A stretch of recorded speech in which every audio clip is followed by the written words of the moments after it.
So for days now, an out-of-control wildfire has been threatening the community of Churchill Falls in Labrador. It was also getting close to the huge hydroelectric facility nearby. But there's some positive news to report this hour. The CBC's Terry Roberts is in Churchill Falls with the details on that. Okay, Terry, what's the latest?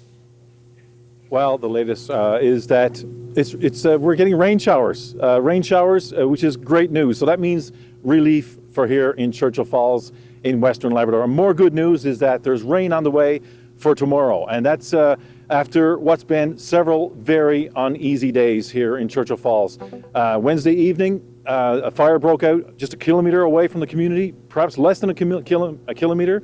And it turned into an inferno very quickly because the ground is very dry here right now. But luckily, the wind was blowing away from the community. So the fire and smoke blew away from the community. But here's where I am right now. I'm at the massive Churchill Falls generating power station. So the fire came this way. And if you can look behind me here, you can see that hill. That hill is totally scorched. And you see this blue building over to the right here. That's the communications and administrative building here at Churchill Falls. That's the brains of this operation. But underneath us here is a massive power generating station. And I think 5,400 megawatts of power comes out of this site. You can probably hear the crackling in the wires over me here right now. The voltage in my body feels like it's going up just from standing here. But on Wednesday evening, this town is no stranger to this. Last year they had to evacuate, and they were close to doing that this time as well. Just listen to Robert Daw talk about how on edge people were here Wednesday night.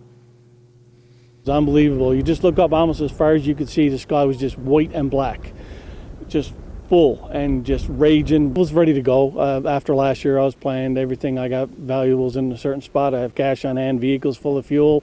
I'm prepared to go. I'm missing my family to get their stuff ready, and we'd be ready to go with a moment's notice. So, Terry, you certainly noted some positive news there, a little bit of a sense of relief. Does that mean the fire is still a threat? Is there still a risk? There still is a risk, and no one is taking taking anything for granted right now because things can change very quickly. But because there's still water bombers on standby, Newfoundland and Labrador Hydro, we're seeing choppers overhead, looking for hotspots. They're looking for those hotspots right now. But there's more good news to report. The Trans-Labrador Highway through here is open. There's no threat to this critical infrastructure because, like I said, all that power is providing power to homes, businesses, industry in Labrador, Quebec, and beyond. So this would have been felt way beyond Labrador if this infrastructure had been damaged here on Wednesday. So bring on the rain. That's relief for the 750 people who live here in Churchill Falls and relief for the people who run this very impressive power generating station here in Churchill Falls. Thanks for this, Terry. That is the CBC's Terry Roberts in Churchill Falls.